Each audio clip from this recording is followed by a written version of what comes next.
It's 6 o'clock, February 3rd, and we are going to start our KCSD Ad Hoc Charter School Committee meeting. Dr. Baldino is here, Jeff is here, I'm here, Dr. Redmond's here. So first thing on the agenda is data discussion. So up on the screen, I have some information here that is taken from the information that the charter school provided us, and looking at the Future Ready site that the state puts out, talks about school success data. So we wanted to make sure that the ad hoc committee had some historical trends about the performance at the charter school. Before I get started on that, though, I just wanted to remind the ad hoc committee that there are 6 criteria that the board has to make its decision on as to whether or not to renew the charter school. And those 6 criteria, none of those are, see how to think about how to phrase this. There's no reason that the board has, based on these 6 criteria, to not renew the charter school. So according to the laws, They've met what they needed. Well, it's weird how they phrase it. It's if they violate any of these things, then the board has grounds to not renew. They haven't violated any of the 6 criteria. That's probably the best way to say it. All right. That being said, one of the criteria, number 2, talks about student performance goals set forth by the board. And the last renewal 5 years ago, the performance criteria was set forth to be testing systems. And the testing systems were put in place to support the MTSS implementation at the charter school. With that, I have, again, up on the board here, the historical trend data. So we'll look at this in kind of 2 big buckets, language arts and mathematics, because those are the things that all schools are held to by the state. And we'll look at achievement, and then we'll look at growth. So up here, you'll see on the dotted red line is the statewide average from 2018 to the 23-24 school year, the last year for which there's publicly available data. And so all of those lines underneath that, you can see the all student group is in kind of that yellowish color. I'm sorry, the reddish color. White students are in yellow, economically disadvantaged in green, and students with disabilities in purple. So you can see both all student groups together, but then all of the subgroups, once you disaggregate the data, are performing significantly below the state average in English language arts. So Chris or Bill or Jeff, do you have any questions about that? So you're saying that their results. Can you speak up, Jeff? I can't hear Oh, you. sorry. So you're saying that their test results and their achievement results they look well below the state average. Is that correct? Well, it's a bit subjective, so I'll just say that they're below, and let you all as the ad hoc committee decide if it's how significant that is.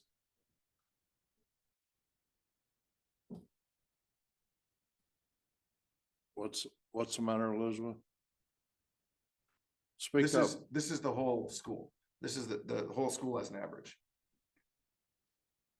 You can speak up.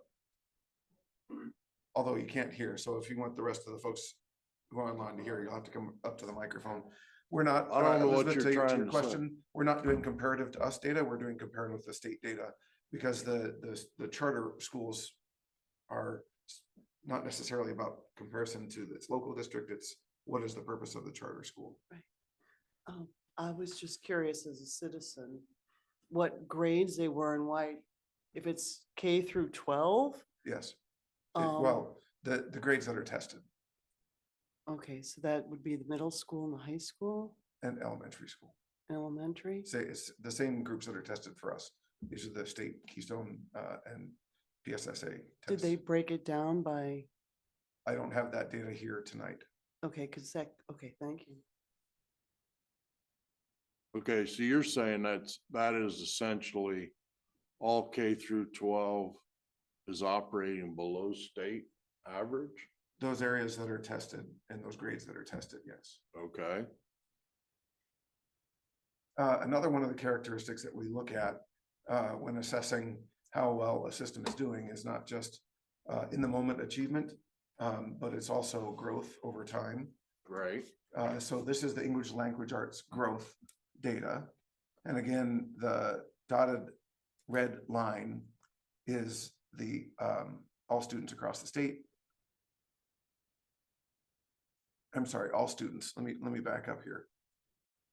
So on this one, the red dotted line, this first slide was a statewide average. And you can see the direct comparison in that little box at the bottom, the statewide average versus all student group. And it shows you the specific percentages. Second slide, again, back on growth. This one is only looking at the school on the graph. So the school, all students, is the dotted red line. And then it disaggregates in those other lines there. So because of the way this data was displayed on the state website, it didn't have the state numbers graphed on there with the school numbers. But over in the bottom right corner, you can see the state average growth is about 75.4. And the Sugar Valley Rural Charter School growth was a bit below that at 65.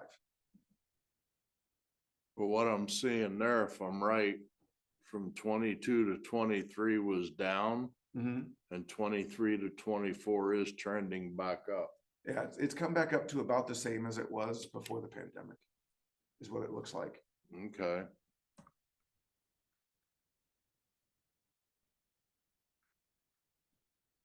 Okay, so that's English language arts, both in terms of performance and growth. Mathematics has a kind of a similar picture.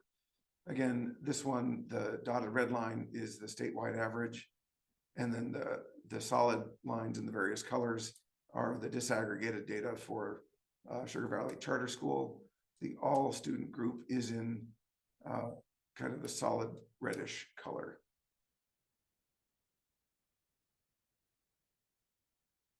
And again, at the bottom of that is broken down by the numbers. It's a little bit hard to see what those numbers are. So it's just kind of picked out what those percentages are year over year, the statewide average and the all student group at the charter school. well, the statewide average has dropped considerably too, hasn't it? It's been like all over the place. Well, the statewide average just kind of started about a little under 50 there in the 18-19 year. And it Right, swooped down to below 40, and now it's come up to about 40. yeah, so it's kind of like, Yeah, it went down and then it's coming back up again. So you can see again, those numbers picked out on the bottom. In the 23-24 school year, the statewide average for achievement in mathematics was 40.2. And for Sugar Valley Charter School, again, average across all tested student groups is 20%. okay,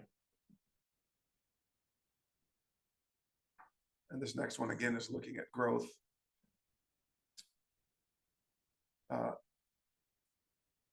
Just like with the language arts data, the state growth isn't mapped on there. So it's just the school disaggregated into the various groups. But the statewide average for 23-24 is over in the bottom right corner of the slide.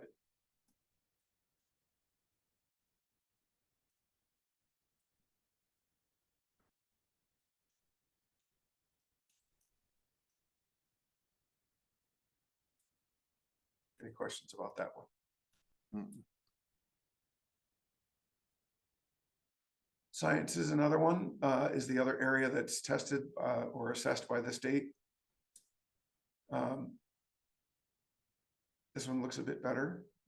Again, looking at the statewide average over time, right after the pandemic, the charter school was doing a little bit better, but it has since separated a little bit from the statewide average.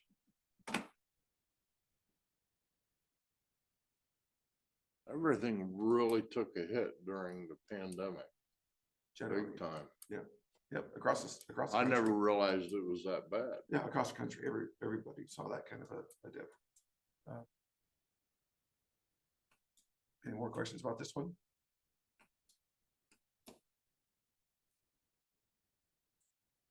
This is the growth picture.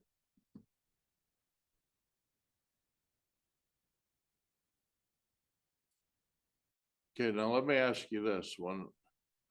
It says state growth, Yep, and then down at the bottom, you have the Sugar Valley Rural Charter School growth. right. Is that comparing the charter school to all the different charter schools in the state? No, Or are you comparing them to regular schools? all schools across the state. Okay, So, yeah, that 63.7 number here corresponds with this, right? And the state would be 74 point somewhere up here. okay.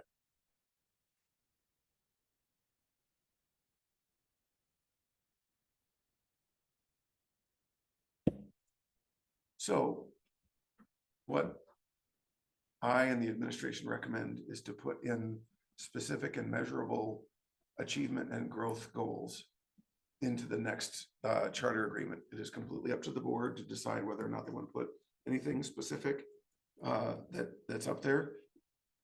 Our recommendation is to put in something that looks like this achievement and growth goals. And again, it's up to the board to decide either, if any, one or the other, if those percentage points make sense to you or not. That's all kind of up to you, but this is a starting point. If you want to include specific performance measures into the charter with the upcoming agreement.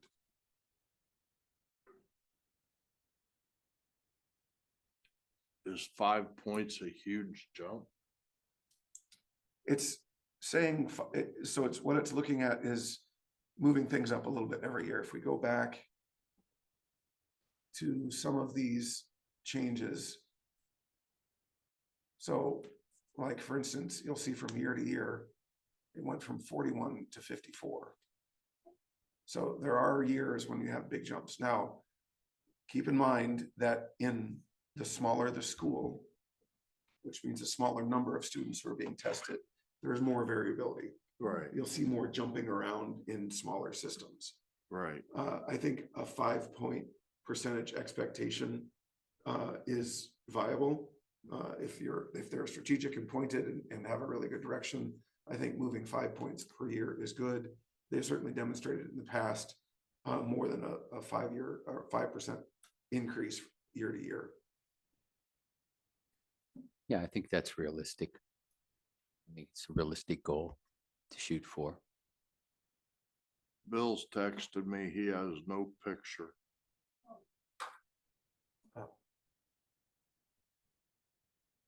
Chris, that was from before you started. I'm in here now. Okay. By So again, you can see, so there are some years when you can see a 10-point jump from year to year. are we setting them up for failure by making unrealistic goals? Where are we compared to that? And I'm only asking because we're all in the same county. As I said to Elizabeth, this isn't, let me stop sharing here. And the reason I'm asking is because I hate to ask somebody to do something that we're not doing either. If we're gonna ask them to jump, are we going to jump up also? Seeing as we're in the same county. Yeah, so the board has not established specific and measurable goals for Keystone Central, which is something I'd love to talk to you about as we move forward to that part of our year later on this year. I don't think that a 5% expectation is very much. But if we don't have them for ourselves, is it fair to institute them into anybody else? That's your decision. I don't think it's Okay. unfair. I think that we should have performance standards for ourselves. Because I know quite honestly. that I know that there were groups of kids that were really hit hard during the pandemic. So And I'm wondering if that can have any effect on this scoring wise. I'm just trying to figure the whole process out. sure. But there are lots of school districts who expect themselves to grow by 5% a year. But again, that's ultimately up to the board. My recommendation is 5%. You can do with that what you will.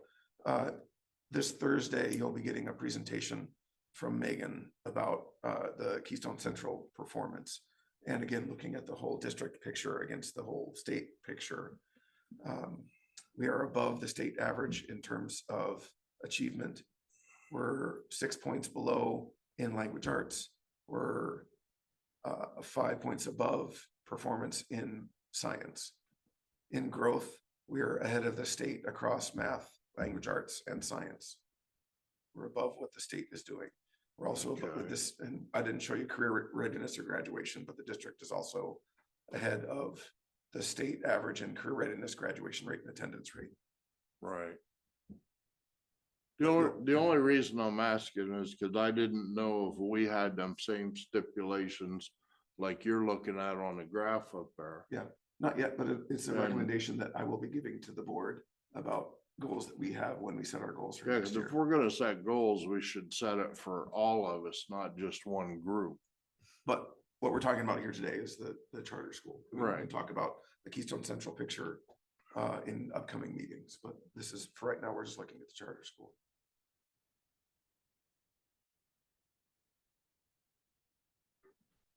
So that's essentially the data. Chris, Yeah, Bill. Dr. Redmond, I understand we're only looking at the charter school now, but in my opinion, to make informed judgments, it would be helpful to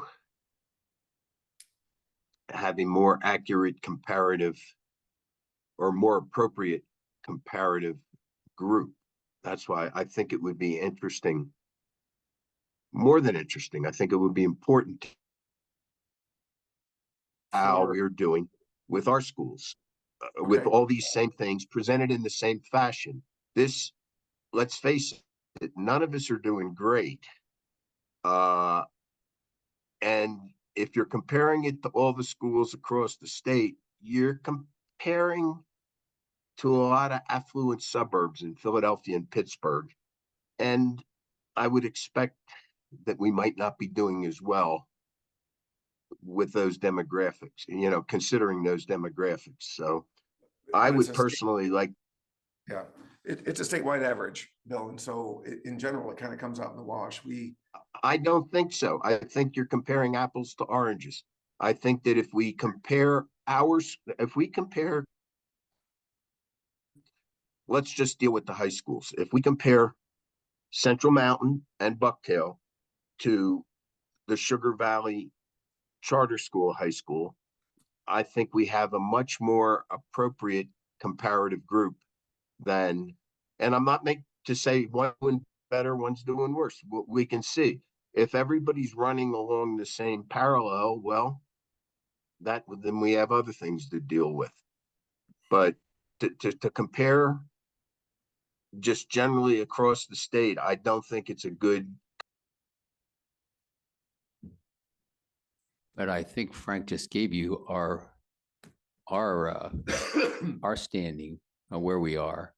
And it sounds to me like we're not doing terribly bad in comparison to the state, which is the same thing we're doing here with the charter school data. So just real I quick, would like it presented in exactly the same fashion. That's going to give us the most accurate judgmentals. sure. So I don't have that with me today, but I can easily provide that to the committee. I can send out in an email. This is the same data presented in a kind of a different way, but it shows whereas the charter school was showing that it was below the state average in achievement and growth. All of the green arrows are areas where we are above the state in either achievement or growth. So as you see, we're ahead, as I mentioned, in math and science, and we're below in language arts, which is the reason why we have a new curriculum, because we knew we were below in language arts. We're fixing that. What can we do to help the charter school to bring their stuff up? What, I'm asking legitimately, because I know over the years, there's been a rift between the two entities. What can we do to help them get better? I think that's what we did the last time around. We asked them to incorporate assessment tools and instruments to help them assess where the kids are so that they can address where their needs are to bring those scores up. So that's where we asked them to add in different assessment means, which is what they did. And I think that needs to continue because you can't improve a student's performance if you don't know where they are. Yeah, you can't fix it if you don't know. it's Right, and you have to be able to say, you get the data, you see where they are, and then you make adaptations or whatever you need to do through their instruction to help improve those skills and to improve, in turn, that'll improve these test scores. And I think that's what we had established the last time, that we asked them to put in some assessment measures and some ways to do that, which certainly isn't going to hurt. And I don't think that a 5.5% increase is asking for the world. I think there are some opportunities for doing some collaborative work. We haven't had those conversations yet between myself and Tracy, but we can certainly explore that and see if they want to work with us and see if there's areas where we're doing similar professional development or using some. Yeah, if there's a way that we can help them, that they don't have the money or something to do, because I had a report emailed to me about doing comparisons. Okay. And I actually contacted the Department of Education and had quite a lengthy talk with one of the people down there. Okay. And he said, I cannot give you numbers that you're asking for. He said, because we look at certain things. Mm-hmm. He said, to give you a school's overall, he said, we really don't have the time and stuff to do that. We only look at certain demographics. Yeah. But he told me where to go, which is the same place I was told where to go. And he said, if you want the best overall school reports, he said, this is the best place to get them, so you can look at how a school is functioning and how it is doing overall. This is the Future Ready reports. It is through the US News. Oh, that one. .com and new best sites ranking of education. I don't think that's a very good way of seeing how a school is doing, and for a variety of reasons. Their metrics have to do with how many kids are taking AP courses and some other factors that I don't think really get to the heart of how well a student is educated. Well, their numbers are really across the charts. They did a true comparison that I looked up, and when they compare nationwide, there's 3,022 charter schools in the US. Okay. Sugar Valley is ranked 890 with a 97% graduation rate. Okay. That's not bad. 97% graduation rate is good. Yeah, and especially when you're ranked 890 out of 3,022 nationwide. I don't think that's real bad. Okay. What kind of charter And- schools are those? Are Huh? they all charter schools, cyber charter schools, brick and mortar? They're all charter schools, not cyber charters. So we're talking all brick and mortar charter schools. Right. You're sure? Yes. And they said in the review of Pennsylvania schools. There's 656 schools in the state. Sugar Valley ranked 341. Bucktail actually ranked 320. And we were at 499. But when I went to the national average, that's what really blew my mind. The data is here, confirm it for yourself. The national review of 17,656 USA only high schools. Now, this isn't elementary or any of that. This is just high schools. With the rankings, number one is the best. Bucktail High School actually came in at 8,073, which they should be out of 17,656. They're rocking and rolling. Congrats to them. Sugar Valley came in, only the high school, at 8813. And Central Mountain came in at 13,242. So when you look at all this and you put it all together, it's like, okay, everybody has room for improvement. Sure, without a doubt. And I think the info is very detailed. It's not just your math and science and other subjects.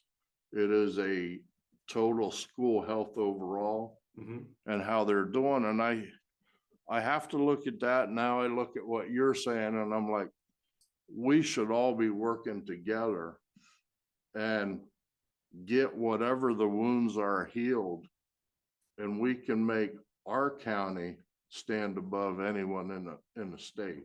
Sure. And that's where I would like to see us move to.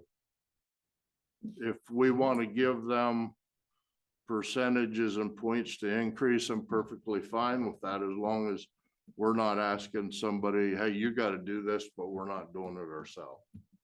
That's only fair. I wouldn't ask anybody in the world to do something I wouldn't do myself.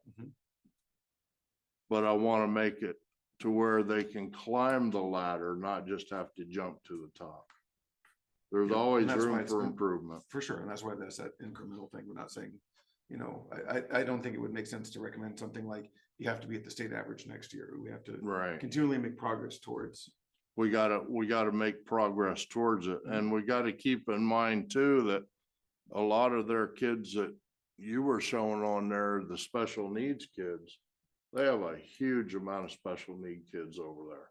And that really, when you have all those IEPs and stuff, that's really gonna drag it down also. I mean, that's what I believe. Okay. And if I'm wrong, Jeff, Dr. Redmond, you guys say so. But I mean, I think last time I asked, they were at like 33% IEP kids. That's a lot for that small of a school. So I think we have to take that in consideration also. How many of those IEPs are speech IEPs? So I don't know. I if mean, that's I important guess to it get would- I that mean, far that's- into it. So Jeff, I think pardon me for interrupting, but I think what we're looking for again is from where you are, make incremental improvements, Right. right? So where you are right now is whatever it is, make a 5% improvement between this year and next year, and the next year do it again, and the next year do it again. And I agree. I would expect us to do at least the same. Is 5% a lot, or should we do like 2.5%? And then 2.5%, you see those graphs that moved around in a school that small, 2.5% is just the noise you get because it's a small school and things just move around naturally that much. okay. All right. Next thing on the list is the, Can I say something? yeah, Bill, go ahead. Dr. Redden just alluded to something that's been crossing my mind, is that, you know, what's the standard deviations on these things? How often, how far apart are these different curves really? And I'm not expecting you to know this, Dr. Redmond. This is a rhetorical question, okay? The other thing is, and this I apologize for, but it's hard for me because I came from a different world. We were expected to try to have everything perfect all the time. So I mean, yes, we should try to instill a desire for improvement. But I think it's highly arbitrary. In fact, to me, it's almost insulting to say, well, 5%. You do whatever you can, to get better. But as I said, I come from a different world. But you Yeah. still have to have a goal to shoot for. Whether you achieve that or not, Yeah. I mean, you still have to have a goal. And I don't think this is an unreasonable one to ask them to do. Yeah, you always have to strive for improvement. Mhm. I believe that 100%. And in my own business and in my own life, every year I strive to do better than I did last year. I agree with that, but if you set a goal of 5% and you get the 5%, do you quit? No, you never quit. And that's why it's a year over year. Every year is a expectation of, or a goal of 5% improvement. If it's more, great. But there's always, next year, we're gonna keep trying to get better by another 5%. Right. I just want to level the playing field, Bill. If we're going to institute it on others, we got to do it ourselves. Oh, I fully agree with that. All right, let's move on to the request from the charter school. They're interested in renewing the charter agreement drafted in 2020, but with the following modifications. Eliminate the second assessment required in paragraphs in section 6A.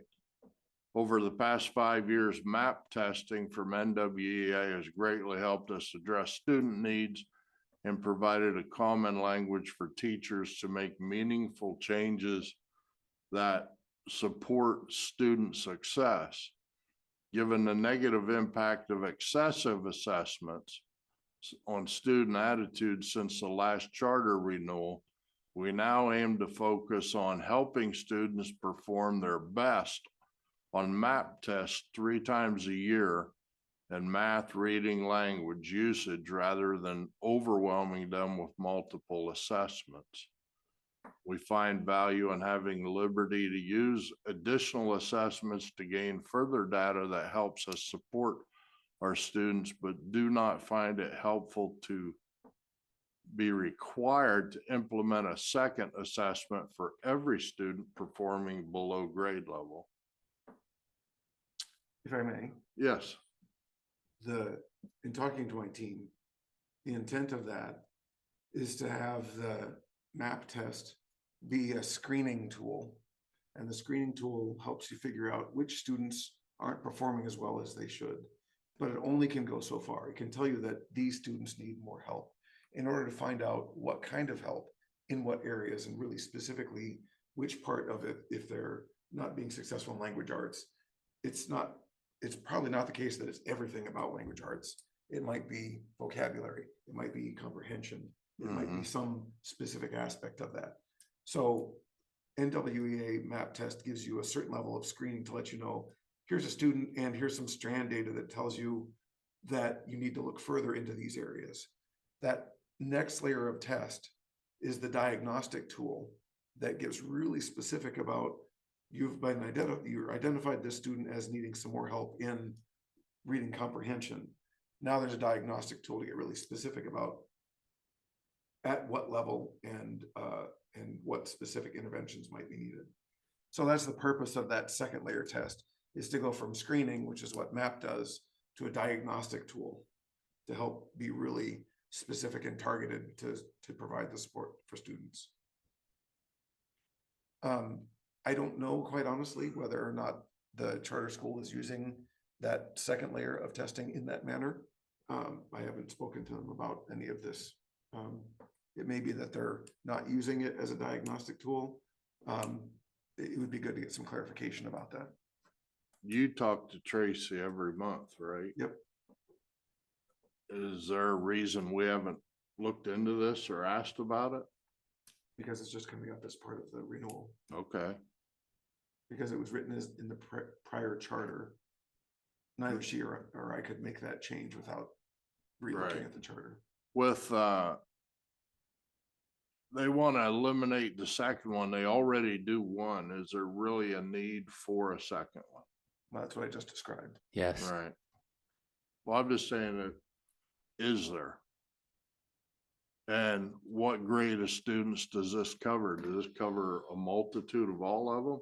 Yeah, well, everybody that they test with map testing, so it would be like trying to find a good analogy. If I were to bring a car to you and say it doesn't start, and you check the battery and you check the gas and you check for spark, and you said, yeah, it's the spark. So Okay, you've done screening to let you know about what the problem is. right, What's wrong with the spark? Oh, you got to get further into it. You got to plug it in, look for the code, Right. or do something like that. So that second layer of test is more like that second layer of diagnosing what the problem is, so you can actually fix it. why don't, when's the next time you'll be talking to Tracy? Do you know?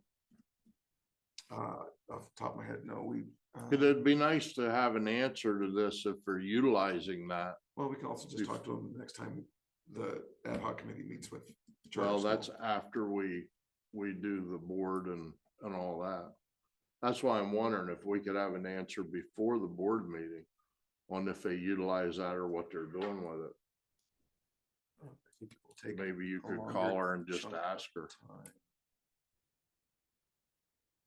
I don't know that I'll be able to have that answer just looking at calendar between now and the board meeting on Thursday. I can try. I don't know if I'll be able to get that.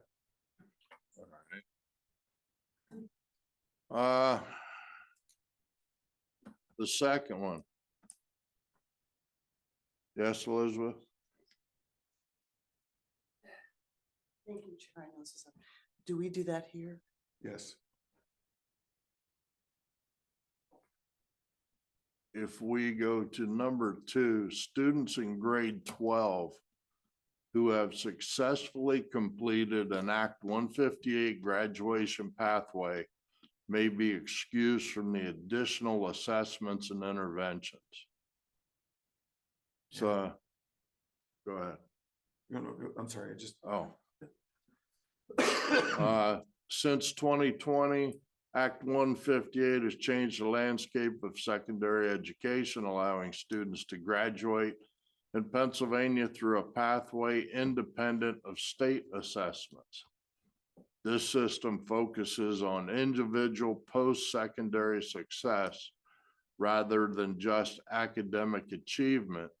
In line with this change and our focus of individualization, we propose amending paragraph 6A from students in grade 12 who have successfully passed required Keystone exams may be excused from additional assessments to students in grade 12 who have successfully completed all requirements of a graduation pathway under Pennsylvania Act 158 may be excused from the additional assessments.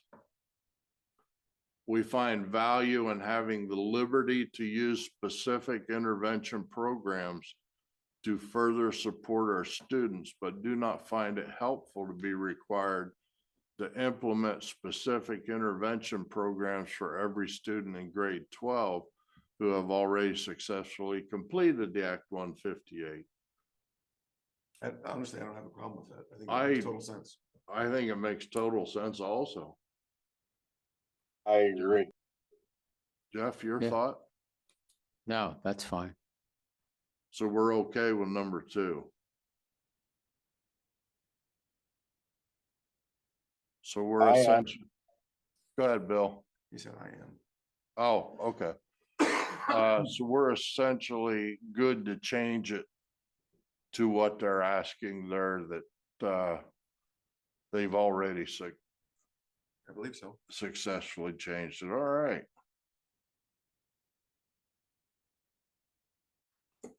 let's move to number 3. Increase enrollment from 475 to 495. By achieving growth outcomes in MAP testing and PVAAS across years and grade levels that are competitive with the outcomes we have demonstrated we're capable of meeting growth expectations with our current enrollment. We'd like to request an enrollment increase from 475 to 495, bringing the class totals average from 36.5 to 38. I was really expecting, because you had said in that one meeting about they wanted no cap. No, I said they wanted to increase the cap. Okay. I don't, if I did suggest no cap, I'm sorry. that's Yeah, not I what thought you intended. said they wanted no cap. I don't believe that's what I said, but if I did, I'm sorry. That's not what I meant. Okay. I don't think adding 20 kids is hurtful for the amount of kids that are wanting to get in there. They have shown that they did what we asked them to do. So now we're gonna bring that up a little more. I don't see an issue with it, but everybody's gonna have a different opinion, so let's hear it.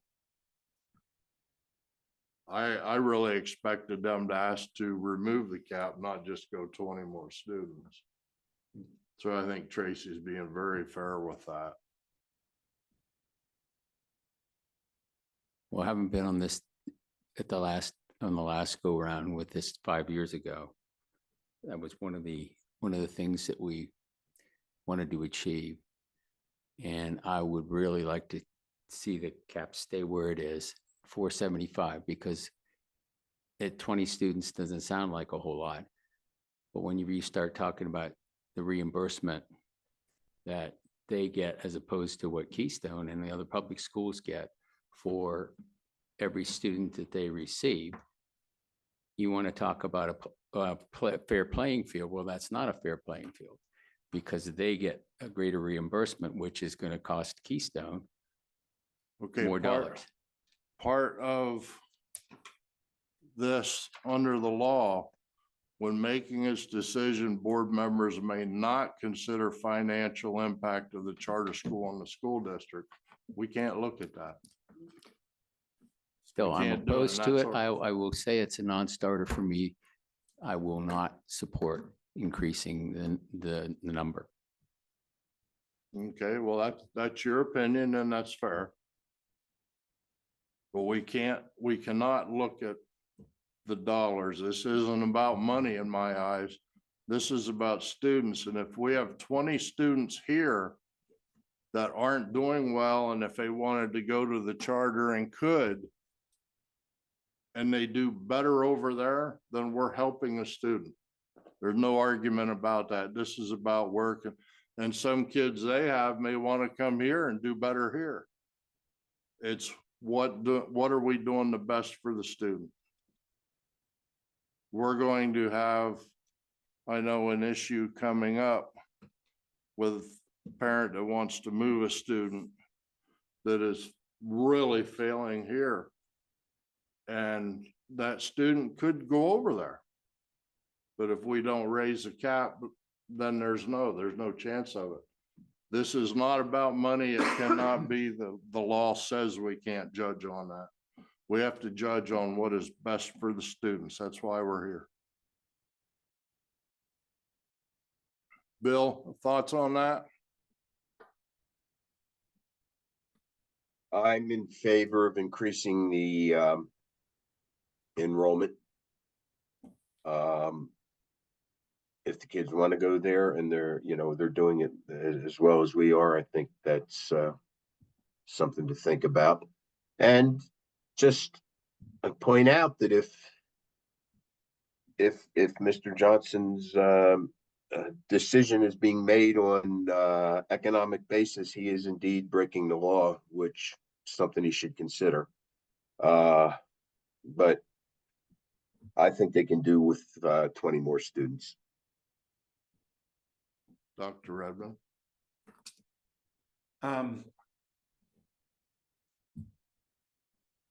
So I think a lot about performance metrics and what we consider to be successful and not successful. And there isn't any one school that's right for all kids. I think, Chris, as you pointed out, there may be some students from here who want to go there and some students who are there that would do better here. My sense is that would probably come out in the wash. And quite honestly, I would like to see students performing better on some of the metrics that we often use to determine the health of a school district before increasing the number of students that are in the charter school. Okay. Anything else on that from anybody? Not, we'll move on to number 4. We'll talk later, Elizabeth, because this is our committee. Number 4. Cease the annual appearance before the KCSD board to describe annual comprehensive data report. We have found value in open communication of performance data for Sugar Valley Rural Charter School. Annual data reports have provided an opportunity for the KCSD board members to stay current with growth trends and fiscal operations at Sugar Valley Rural Charter School. As we have simply read the contents from each report in front of the KCSD board each year, we find little value in presenting over simply sharing the data. If this change is made, they'll continue to provide prompt responses to any questions.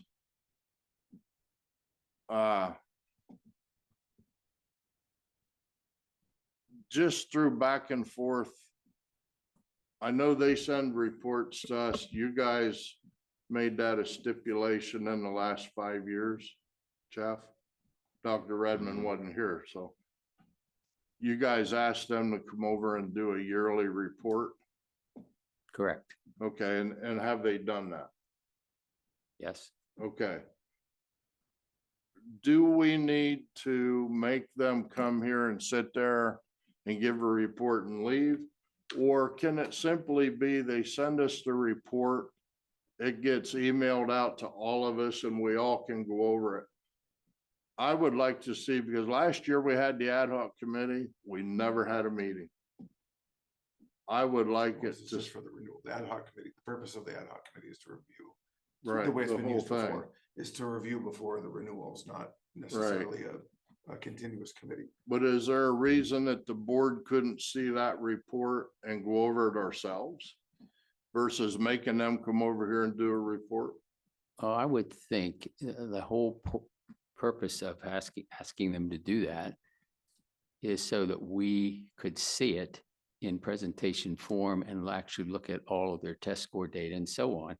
So we could see, is there or has there been significant or at least some growth, whether they achieve their goal or not. The whole purpose was for that reason. And I would think, I guess I'm a little puzzled by this because I don't understand. If you're very proud of your data that and your achievement scores, why would you not want to share those with the Keystone board? I mean, I don't understand that. Well, they are sharing it if they're sending us reports. Well, yeah, but I mean, that's not the same thing. Whenever you come over and it's just like when Megan gives us a report on our scores, we have a full-blown presentation by the curriculum people and the administrators that are involved with it. It's no different. And I think why they want to do away with this is a little strange to me, but I don't know. I would like to hear their rationale, Chris, other than the fact that they just don't want to come over and I think we present. can. Dr. Redmond had said when we had the last ad hoc meeting, they wanted to come in, do their thing, no questions and leave. And per se, just like it's being pushed to us. Don't ask questions at a meeting, email beforehand. I think it would be good if they sent us this report, we went through it, devised any questions, sent it back to them, and then let them come. Just like we're asking to do ourselves. Mhm. Then they could tell us their little deal and answer the questions that we had emailed them that we would like answers to, and then it can just go on. What about something like that? I thought we- Chris, I you don't- mentioned earlier that there's some opportunities for us to, or there may be some opportunities for us to help support what the charter school is working towards. I wonder if this might be an opportunity for them not to just present data, but to help us understand what sense they're making of the data Right, and what ways the Keystone Central School District might be able to help them in furthering what they're working on. So it might, I see this as potentially an opportunity for them to come and have more of a conversation with the board about this is what we did this year. These are the goals that we were working towards. This is how we progress towards those goals. Here's some stuff that we could use some help with, or something like that. I agree with that, and I think it'd be nice if we had more communication. And if we worked with them and tried to better the entire system for all the kids, not just fight them on every single thing they do and talk down about them. If we all work together to make both systems the best we can possibly be, that's what I would like to see. I would like to see us try and mend things and make the whole situation better. The end result is going to be, it's for the students. I mean, we all know the students, the public, everybody is behind that school 100%. I wish our school had that kind of support. And I hope to God we can get it sooner or later. We can get it back. But I'd like to see us try and mend things and help each other the whole way along the way. So I don't know if having them come do this report annually, I think we at least ought to let them have a chance to send it to us first. We can go through it, and then if we have any questions, we can send it to it, and then they can answer them for us ahead of time, just like the board is wanting us board members to do. So we're not putting them on the spot when they're here. Yeah, nobody wants to be surprised. Yeah, that makes sense. Okay. Does anybody have any closing statements or anything? Chris? Anything needed? Chris, Yeah, Bill. Oop. You remuted yourself. Go ahead, Bill. I'm trying. Can you hear me? Yes. Okay. The ideas that Dr. Redmond just expressed, I think are good. I mean, but it's a different kind of a meeting from what we're talking about here. I think it would be great if we could, in fact, I would be in favor of doing it more as a informational or strategy meeting, so we don't have to have the formality of a board or a committee meeting. I think it could be more productive in discussing things back and forth. As for them giving a presentation in person, I think that if indeed they are simply reading what they've sent over on paper, I would rather just get it on paper and read it.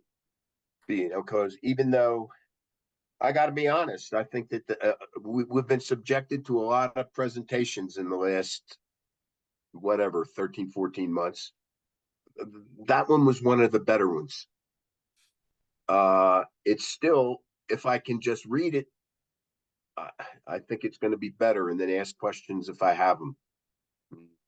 That's all I have to say. That's my opinion.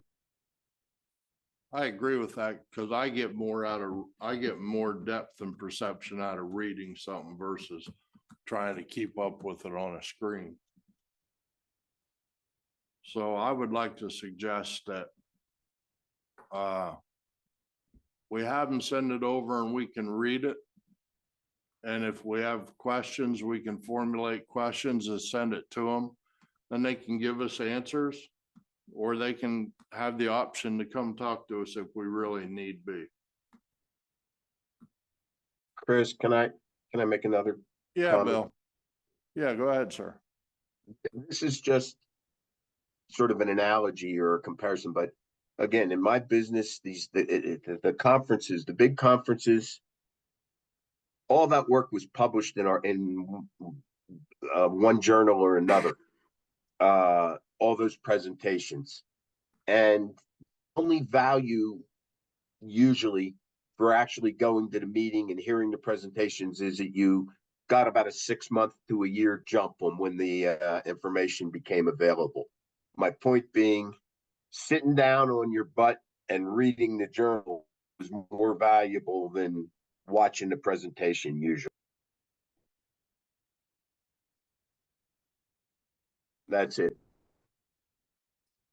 Okay, so for us to go to the board with a recommendation, what can the three of us agree on for a recommendation?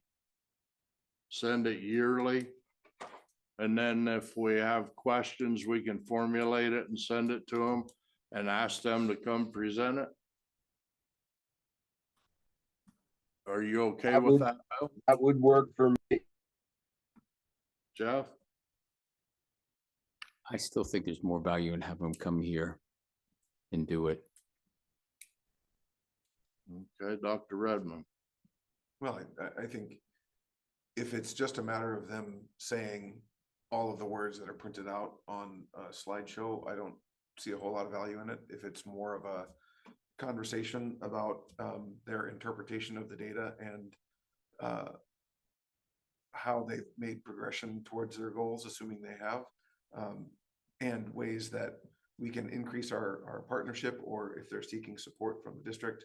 Not that we have all of the answers about everything, but I think that is a much better way to spend that time. Okay. You got all that? All right, anything else for the good of the committee? I just have a question, Chris. Through the whole meeting here, somebody's been signed in on Zoom purporting to be you, Frank. Do you know who that is? Yeah, that is in fact me. So the way I was able to share my screen earlier is because I've signed on. I can leave the meeting and it drops off. So that was me. Okay. That way he can share what he's got in his computer that we don't see. Any more questions, Bill? Mr. Johnson? So what are, just as a point of clarification here, what are we recommending? We are going Oh. to back up to point number one.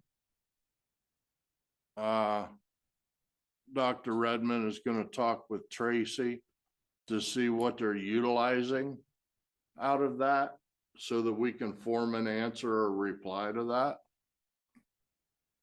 Number two, we're okay to change it to the wording of the students in grade 12 who have successfully completed all requirements of a graduation pathway under Pennsylvania Act 158 may be excused from additional settlements. We're going to remove the section that says students in grade 12 who have successfully passed required Keystone exam can be excused from additional assessments. We're just going to change that a little bit of wording. Number three, there's a difference of opinion on adding 20. I guess we're going to have to discuss that with the board. I don't see a problem with adding 20 students. If we can get 20 students to better themselves in their scores in a different environment, then more power to it. Number four, cease the annual appearance. We're kind of going to present to the board to send a report to us for all of us to question it. Well, for all of us to read it, and if we have questions, we can return to them and ask them to come and do their report and answer the questions that we have sent them ahead of time. That way they're not on the spot.